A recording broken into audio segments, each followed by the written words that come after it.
Gerund এবং participle নিয়ে আলোচনা এখানেই শেষ নয়, এর বাইরেও জেরান্ড এবং পার্টিসিপল নিয়ে আলোচনা করার স্কোপ থেকে যাবে। তথাপিও আপনাদের অ্যাডমিশন টেস্ট, বিসিএস এবং অন্যান্য কম্পিটিটিভ জবে যে জাতীয় কোয়েশ্চেনগুলো আসে সেগুলোর জন্য এই আলোচনাটুকুই যথেষ্ট হবে। তাহলে চলুন প্রবেশ করা যাক। প্রথমে আমি এখানে কিছু এক্সাম্পল লিখেছি। জেরান্ড এবং পার্টিসিপলের আলোচনার এটা হলো প্রথম ধাপ। সেটা হচ্ছে জেরান্ড এবং পার্টিসিপল এরা উভয়ই কিন্তু হচ্ছে ভার্ব, অর্থাৎ এদের উৎপত্তিটা হলো ভার্ব থেকে। এগুলোকে আমরা বলি নন ফাইনাইট ভার্ব। অর্থাৎ আমি যদি মোটা দাগে বলি তাহলে এরা কি, এরা দুজনেই হচ্ছে ভার্ব, অনেকে এগুলোকে বলে থাকেন ভার্বাল। তো যাই হোক, এই জেরান্ড এবং পার্টিসিপলের প্রথম যে পার্থক্যটা আমরা করব, এটা আমরা সবাই জানি মোটামুটি, সেটা হচ্ছে ভার্ব প্লাস আইএনজি মিলে যদি নাউনের কাজ করে তাহলে তার নাম হয় জেরান্ড, আর ভার্ব প্লাস আইএনজি মিলে যদি অ্যাডজেক্টিভের কাজ করে তাহলে সেটাকে আমরা বলি পার্টিসিপল বা প্রেজেন্ট পার্টিসিপল। পার্টিসিপলের আবার প্রকারভেদ আছে, present participle, past participle, perfect participle. তো যাই হোক, যেমন এখানে দেখুন, swimming is a good exercise, এই বাক্যটাতে সুইমিং এই শব্দটা কোন পার্ট অফ স্পিচ? এটা কি জেরান্ড নাকি পার্টিসিপল? যদি আমরা এইটাকে দেখি এভাবে করে যে এই ইজ এটা হচ্ছে আপনার ভার্ব, তাহলে এটা হচ্ছে সাবজেক্ট, আর সাবজেক্ট হিসেবে যাই বসে সেটা হলো নাউন। আর এইটা কেমন ধরনের নাউন? ধরুন আমি যদি বলি আই অ্যাম সুইমিং, সেখানে তো আমি ভার্ব করতে পারি, আই এম সুইমিং, তার মানে সেটা হলো ভার্ব। অর্থাৎ এই সুইমিং শব্দটা ভার্ব থেকে উৎপত্তি লাভ করেছে। তাহলে এই যে নাউনটা, এই নাউনটা কি করে হলো? এটা হলো ভার্বের সাথে আইএনজি মিলে সেটা নাউনের কাজ করেছে, আর ভার্ব প্লাস আইএনজি মিলে যদি নাউনের কাজ করে তাহলে সেটাকে আমরা বলি হচ্ছে জেরান্ড। এখন এখানে এই এক্সাম্পলটা দেখুন, আ বার্কিং ডগ সেলডম বাইটস। এইখানে এই ডগ এটা হচ্ছে নাউন, আর বার্কিং এটা হচ্ছে অ্যাডজেক্টিভ। তাহলে নাউনকে মডিফাই করে হলো অ্যাডজেক্টিভ, সুতরাং এটা হলো একটি অ্যাডজেক্টিভ। এখন ভার্ব প্লাস আইএনজি মিলে সেটা যদি অ্যাডজেক্টিভের কাজ করে তাহলে সেটাকে আমরা বলি পার্টিসিপল। তাহলে এই অ্যাডজেক্টিভটা সে কোথা থেকে এসছে? এটা আসছে হলো verb plus ING. Verb plus ING মিলে যদি অ্যাডজেক্টিভের কাজ করে তাহলে সেটাকে আমরা বলি পার্টিসিপল বা প্রেজেন্ট পার্টিসিপল। এটা হলো একদম প্রথম ধাপটা। এরপরে আমি আরও দুইটা ভাবে জেরান্ড এবং পার্টিসিপলকে আলাদা করার চেষ্টা করব। এরপরটা দেখুন, I C a swimming pool. তাহলে এইটা কি? এখানে পুল শব্দটা হচ্ছে নাউন, সুতরাং আমরা এটাকে বলতে পারি অ্যাডজেক্টিভ। কিন্তু এইখানে একটু ভাববার বিষয় আছে যে এটা কিন্তু এটার মতো না, মানে আপনার ডগকে মডিফাই করেছে হলো বার্কিং, আর সুইমিং পুল এটা কিন্তু ওইভাবে করে মডিফাই করেন, এটা হলো একটা কম্পাউন্ড নাউন। সুইমিং পুল আমরা কিন্তু শুধু পুলকে বোঝাচ্ছি না, সুইমিং পুল বলতে একটা জিনিসের নাম। যেমন ধরুন পেন ড্রাইভ, এটা হলো একটা জিনিসের নাম, দুইটা শব্দ দিয়ে একটা জিনিসকে বোঝানো হচ্ছে।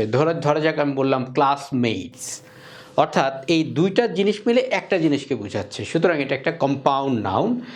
সুতরাং এটা হলো এই দুইটা মিলে একটা জিনিসকে বোঝায়, সুতরাং এটা হলো এখানে জেরান্ড। এটা কিন্তু পার্টিসিপল না।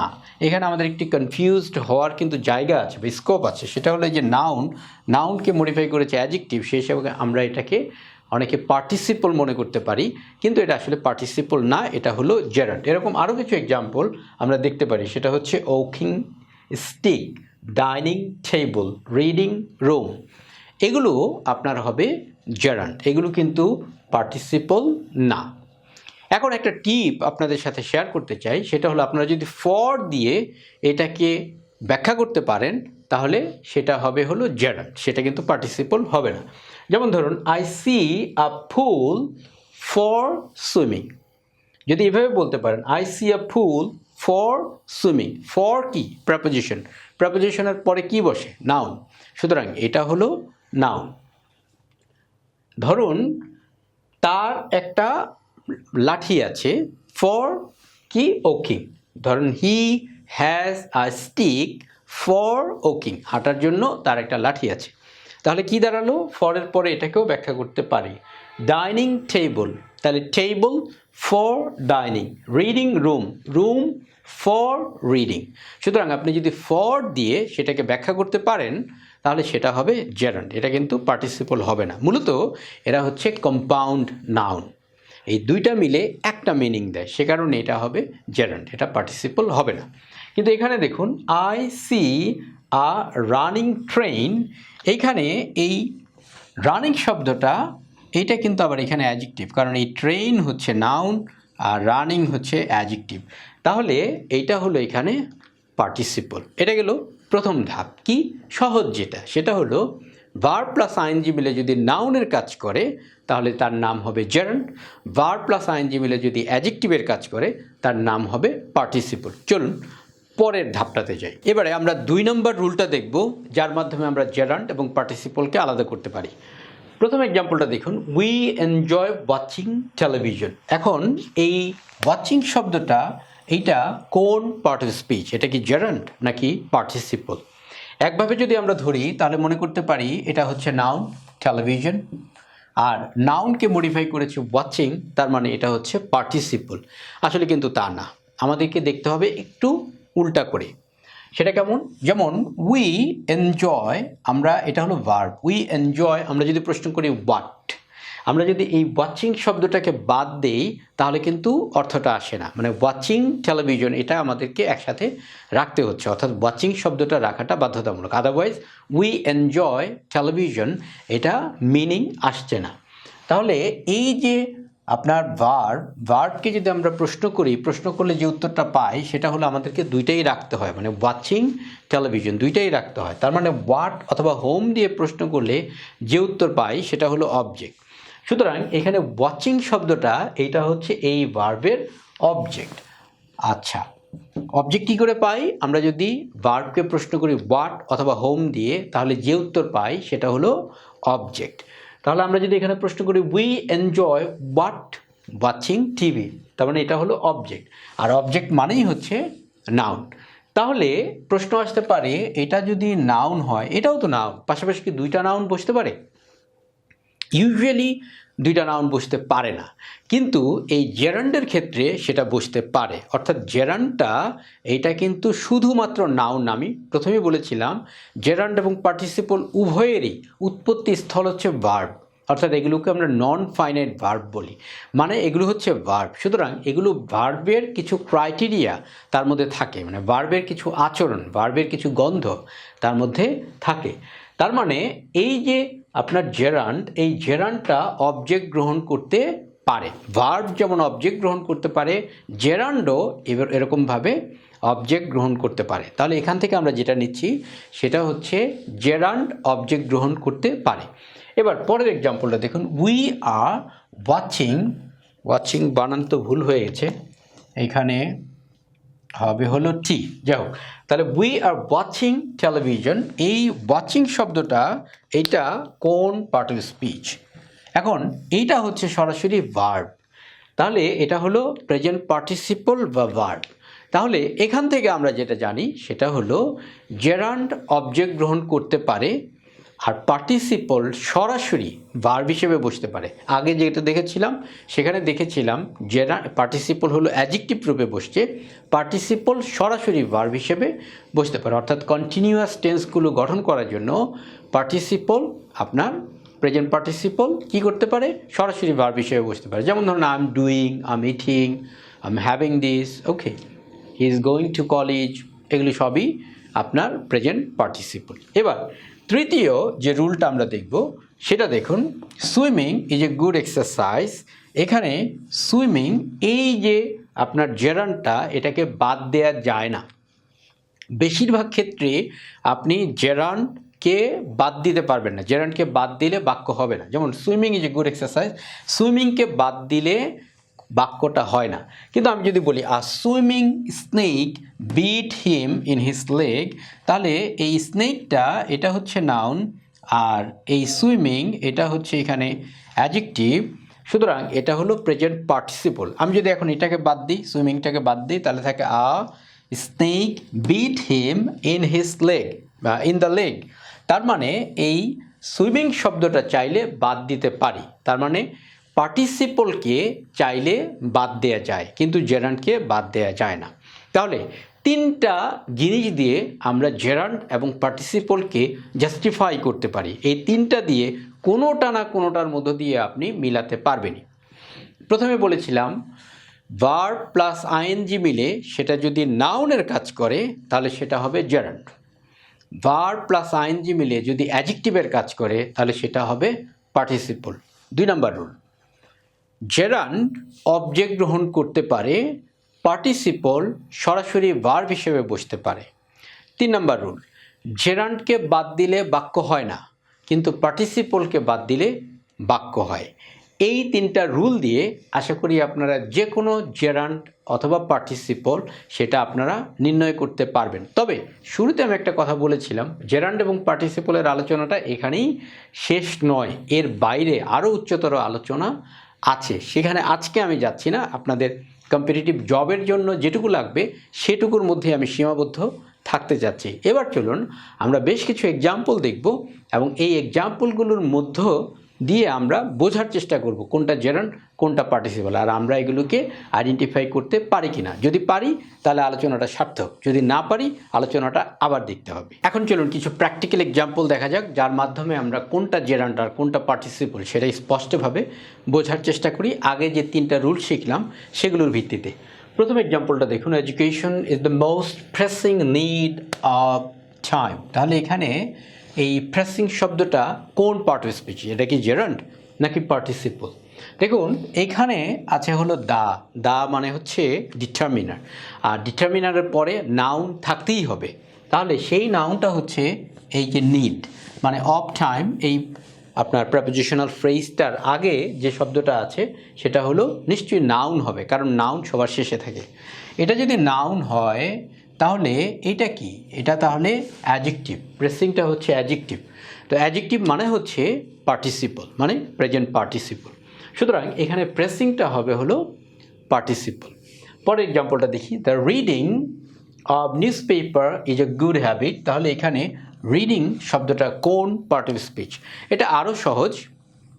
এখানে দেখুন এই যে দা আছে, দা হচ্ছে ডিটারমিনার, আর ডিটারমিনারের পরে নাউন থাকতেই হবে, এই যে অফ প্রেপোজিশন, অর্থাৎ এর পরের অংশটুকু আর আমাদের চিন্তা করার দরকার নেই। তাহলে তার আগে যে ফ্রেজটুকু আছে এর মধ্যে আমাদের ডিটারমিনারের পরে নাউন থাকবে, আর ডিটারমিনারের পরে এখানে একটাই শব্দ আছে সেটা হলো রিডিং। সুতরাং এটা এখানে হবে নাউন, তার মানে এটা এখানে হবে জেরান্ড। পরেরটাতে যাই, he doesn't like my going there. এটা দেখুন এই যে মাই, এইটাও হচ্ছে ডিটারমিনার। ডিটারমিনার কি কি? ডিটারমিনার হচ্ছে আর্টিকেল, পজেসিভ, কোয়ান্টিফায়ার, নিউমেরাল, আর হলো আরেকটা কি বাদ দিলাম, ডেমনস্ট্রেটিভ। এর বাইরেও আরও দুটাকে অনেকে আবার মনে করেন যে ডিটারমিনারের আওতাভুক্ত হয়, আবার অনেকে বাদ দেন। সেগুলো হচ্ছে ইনডেফিনিট, আরেকটা হচ্ছে আপনার ডিস্ট্রিবিউটিভ। এই দুইটাকে অনেকে বাদ দেন, অনেকে সংযুক্ত করেন, হোয়াটএভার। অনেকে আবার ওই কোয়ান্টিফায়ারের মধ্যেই নিউমেরালটাকে যুক্ত করে রাখেন। যাই হোক, এই নামে কিছু আসে যায় না, বিষয়টা আপনি ধরতে পারলেই হলো। তাহলে এই মাই এটা হচ্ছে পজেসিভ আপনার ডিটারমিনার, পরে যদি ওয়ার্ড থাকে তাহলে সেটা হয় ডিটারমিনার, যদি না থাকে তাহলে সেটা হয় প্রোনাউন। কিন্তু মাই কখনো একা একা বসে না, তার মানে এটা সবসময় ডিটারমিনার বা অ্যাডজেক্টিভ।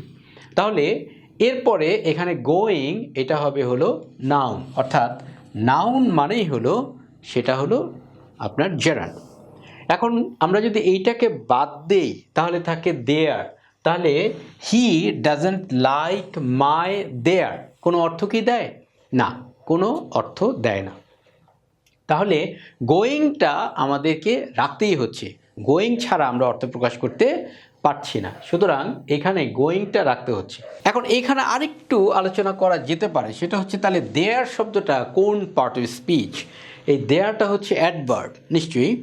এখন এই অ্যাডভার্বটা কাকে মডিফাই করলো? গোয়িংকে। এখন গোয়িং তো এখানে নাউন, নাউনকে কি অ্যাডভার্ব মডিফাই করে? এই জন্যই বলেছিলাম যে জেরান্ড এবং পার্টিসিপলের আলোচনা এখানেই শেষ নয়, আরও আলোচনা আছে। শুধু এটুকু ধরে রাখুন, যেহেতু জেরান্ড এবং পার্টিসিপল উভয়ই এক প্রকার ভার্ব বা ভার্ব থেকে উৎপত্তি লাভ করে, সেই কারণে এটা কিন্তু অ্যাডভার্ব দ্বারা মডিফাইড হতে পারে। এবারের এক্সাম্পলটা দেখুন, having finished study he joined a রেপুটেড company.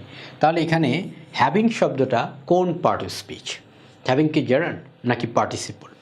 দেখুন, আমরা যদি এই পার্টটা টোটাল পার্টটা কি আমরা বাদ দেই তাহলে কিন্তু এটা একটা অর্থ প্রকাশ করতে পারে। যেমন হি জয়েন্ড আ রেপুটেড কোম্পানি, তাহলে আমরা 3 নম্বর যে রুলটা সেটাতে পড়েছিলাম যে পার্টিসিপলকে বাদ দেওয়া যায় কিন্তু জেরান্ডকে বাদ দেওয়া যায় না। সুতরাং আমরা এই পুরো পার্টটাকেই চাইলে বাদ দিতে পারি, সুতরাং এটা হবে পার্টিসিপল। এবার 5 নম্বর এক্সাম্পলটা দেখুন, this is my reading room. এটা লিটল সহজ, কারণ এই রিডিং রুম এটা একটা কম্পাউন্ড নাউন, সুতরাং এটা এখানে হবে জেরান্ড। আমরা যদি এরকম করি this is my room for reading, তাহলে আমরা একটা অর্থ প্রকাশ করতে পারি। সুতরাং এই রিডিংটা এখানে হবে তাহলে জেরান্ড, এটা পার্টিসিপল হবে না। অনেকে ভাবতে পারে এইভাবে করে যে রুম হচ্ছে নাউন, সুতরাং নাউনকে মডিফাই করে অ্যাডজেক্টিভ, সুতরাং এটা হবে পার্টিসিপল। আসলে কিন্তু তা নয়, কারণ পার্টিসিপল হলে আমরা ফর দিয়ে সেটাকে আর ব্যাখ্যা করতে পারবো না, আর যদি জেরান্ড হয় তাহলে সেটাকে ফর দিয়ে ব্যাখ্যা করতে পারবো। পরের এক্সাম্পলটা দেখুন, walking being a good exercise I walk every day. তাহলে এখানে ওকিং শব্দটা কোন পার্ট অফ স্পিচ? দেখুন, আমরা যদি এরকম করতাম walking is a good exercise so I walk every day, তাহলে আর কোনো ঝামেলাই থাকতো না, কারণ এটা সাবজেক্ট হয়ে যেত, আর সাবজেক্ট হিসেবে যা বসে সেটাই হয় হলো নাউন। সুতরাং এটাও নাউন, এটা বিচ্ছিন্নভাবে বসেছে, এই নাউনটাকে বলা হয় নমিনেটিভ অ্যাবসোলুট। নাম এগুলো না বুঝলেও আপনাদের কোনো সমস্যা নাই, আপনারা এইভাবে সহজ করে ধরার চেষ্টা করুন। ওকিং ইজ, বিংয়ের জায়গায় ধরুন is a good exercise so I walk every day, তাহলে কিন্তু এখানে যদি ইজ হতো তাহলে এটা সহজেই বোঝা যেত যে সাবজেক্ট মানেই হচ্ছে নাউন, সুতরাং এটা হয়ে যেত নাউন, আর নাউন মানে হচ্ছে এটা জেরান্ড। এবার 7 নম্বর এক্সাম্পলটা দেখুন, I saw a girl swimming in the pond. তাহলে এখানে সুইমিং শব্দটা কোন পার্ট অফ স্পিচ? এটা কি জেরান্ড নাকি পার্টিসিপল? দেখুন, আমরা যদি এই সুইমিং শব্দটাকে বাদ দিয়ে দিই তাহলে কি আসে? I saw a girl in the pool. I saw a girl in the pool completely একটা সেন্টেন্স প্রকাশ করতে পারে, অর্থাৎ এই সুইমিং শব্দটাকে আমরা টোটালি বাদ দিয়ে দিতে পারি। আর যদি আমরা সেন্টেন্স থেকে বাদ দিয়ে দিতে পারি তারপরেও বাক্য হয়, তাহলে সেটা হচ্ছে পার্টিসিপল। পরেরটাতে দেখুন, do you enjoy teaching? Do you enjoy teaching, তাহলে ডু ইউ এনজয় হোয়াট? আমরা যদি ভার্বকে প্রশ্ন করি হোয়াট দিয়ে, তুমি এনজয় করো, তুমি কি এনজয় করো কি, তারপরে আমাদের কি প্রশ্নের উত্তর আসে হলো টিচিং, তার মানে এটা হচ্ছে অবজেক্ট। আমরা যদি ভার্বকে হোয়াট অথবা হোম দিয়ে প্রশ্ন করে উত্তর পাই তাহলে সেটা হচ্ছে অবজেক্ট, আর অবজেক্ট মানেই হচ্ছে নাউন, সুতরাং এইটা হবে হলো জেরান্ড। যেহেতু এটা নাউন, এটা হবে জেরান্ড। পরটা দেখুন, rising early is a good habit. তাহলে এখানে রাইজিং শব্দটা কোন পার্ট অফ স্পিচ? দেখুন, রাইজিং এটার ভার্ব হচ্ছে ইজ, তার মানে এটা হলো সাবজেক্ট, আর সাবজেক্ট হিসেবে যা বসবে সেটাই হবে নাউন। তাহলে রাইজিং শব্দটা যেহেতু নাউন, তাহলে এটা হচ্ছে জেরান্ড। এখন এখানে একটা সুন্দর প্রশ্ন করতে পারেন, সেটা হলো যে আর্লি শব্দটা কি? আর্লিটা হচ্ছে অ্যাডভার্ব, তাহলে অ্যাডভার্ব কি নাউনকে মডিফাই করতে পারে? নাউনকে ইউজুয়াল নাউন অ্যাজ ইউজুয়াল নাউনকে মডিফাই করতে পারে না, কিন্তু জেরান্ডকে অ্যাডভার্ব মডিফাই করতে পারে। সুতরাং এই রাইজিং শব্দটা এখানে হবে হলো জেরান্ড। এরপরটাতে যাই, ইট হ্যাজ স্টপড রেইনিং। এখানে রেইনিং শব্দটা কোন পার্ট অফ স্পিচ? দেখুন, আমরা যদি এভাবে করে প্রশ্ন করি ইট হ্যাজ স্টপ, মানে ইট হ্যাজ স্টপড বন্ধ হয়েছে কি? রেইনিং। অর্থাৎ আমরা যদি হোয়াট দিয়ে প্রশ্ন করি তাহলে উত্তর পাই, হোয়াট দিয়ে বা হোম দিয়ে প্রশ্ন করলে যে উত্তর পাওয়া যায় সেটা হলো অবজেক্ট। তাহলে এখানে এটা হবে হলো নাউন। নাউন কয় জায়গায় বসে? 5 জায়গায় বসে, subject, object, object of complement, object of preposition, complement, apposition. আমি আবার বলছি, subject, object, object of preposition, complement, apposition, এই 5 জায়গাতে হলো নাউন বসতে পারে। তাহলে এটা বসছে হলো অবজেক্টের জায়গায়, অবজেক্টের জায়গায় বসবে যেটা সেটা অবশ্যই নাউন হবে। এরকম ভার্ব প্লাস আইএনজি হতে পারে, তারপরে টু প্লাস ভার্ব মানে ইনফিনিটিভ রূপ নিয়েও বসতে পারে, কেবল নাউনও বসতে পারে ইত্যাদি। তো যেটা বসবে সেটাই হবে নাউন, সুতরাং এটা হলো নাউন। পরটা দেখুন, there is no credit in earning money illegally. তাহলে এখানে আর্নিং শব্দটা কোন পার্ট অফ স্পিচ? এইটাও নাউন, কারণ এখানে দেখতে পাচ্ছেন ইন, এটা হচ্ছে প্রেপোজিশন, প্রেপোজিশনের পরে যেটা বসে সেটা হলো নাউন, তার মানে এটা হচ্ছে জেরান্ড। যদি ভার্ব প্লাস আইএনজি মিলে নাউনের কাজ করে তাহলে তার নাম হবে জেরান্ড। ভার্ব প্লাস আইএনজি মিলে যদি অ্যাডজেক্টিভের কাজ করে তাহলে তার নাম হয় পার্টিসিপল। পরটা দেখুন, ওয়ার্কিং ইজ আর্নিং। এই কোয়েশ্চেনটা লিটল বিট ট্রিকি, কারণ এটা হলো কমপ্লিমেন্ট। কমপ্লিমেন্ট কি? সাবজেক্ট এবং পরে যে শব্দটা বসে ভার্বের পরে, এইটা এই দুটা জিনিস একই জিনিসকেই বোঝায়। আর এইখানে আমরা যদি হোয়াট অথবা হোম দিয়ে প্রশ্ন করি তাহলে কাকে প্রশ্ন করব? সাবজেক্টকে।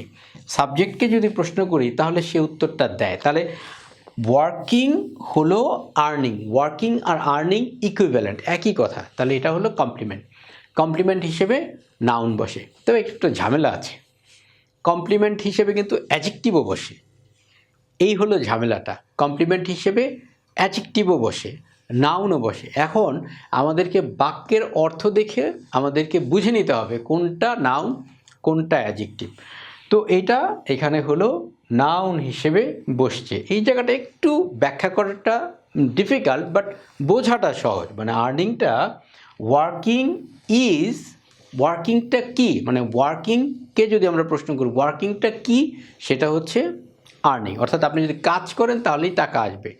বোঝা যাচ্ছে ইজিলি, কিন্তু ব্যাখ্যা করাটা মুশকিল, কারণ এটা না, এখানে কমপ্লিমেন্ট হিসেবে নাউনও বসে অ্যাডজেক্টিভও বসে। তো আমি যে আলোচনাটা আজকে করার চেষ্টা করেছিলাম সেটা হচ্ছে জেরান্ড এবং পার্টিসিপলের পার্থক্য আমরা কিভাবে নির্ণয় করব।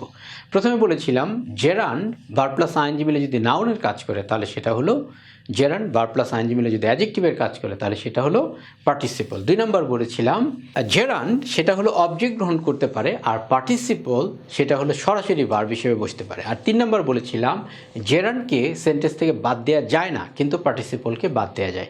আশা করি আপনাদের জেরান্ড এবং পার্টিসিপল নিয়ে যে ঝামেলাটা পোহাতে হতো সেটা আর হবে না। আর এরপরেও আপনাদের কিছু কথা থাকতে পারে আমি জানি, কারণ জেরান্ড এবং পার্টিসিপলের আলোচনাটা এখানেই শেষ নয়। ছোট্ট করে বলে রাখি, আধুনিক ইংলিশে জেরান্ড আর পার্টিসিপলের মধ্যে কোনো পার্থক্যই করা হয় না।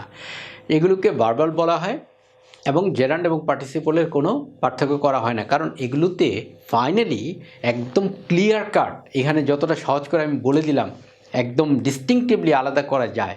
জেরান্ড এবং পার্টিসিপলকে আসলে এভাবে করে উচ্চতর পর্যায়ে আলোচনা করা যায় না, বা এভাবে করে আলাদা করা যায় না। অনেক ট্রিকি বাক্য আছে যেটা বুঝতে সমস্যা হয়, এটা কি জেরান্ড নাকি পার্টিসিপল। তবে আমি আশা করি আমার এই আলোচনাটা আপনাদের জেরান্ড এবং পার্টিসিপল নিয়ে যে কোয়েশ্চেনগুলো আপনার কম্পিটিটিভ জবে অ্যাডমিশন টেস্টে করা হয় এগুলি সব সেখান থেকেই নেওয়া। আশা করি এইখানে আপনাদের কোনো প্রবলেম হবে না, অর্থাৎ বাংলাদেশের যে জাতীয় প্রবলেমগুলো ফেস করেন এগুলোতে আপনাদের আর সমস্যাটা হবে না।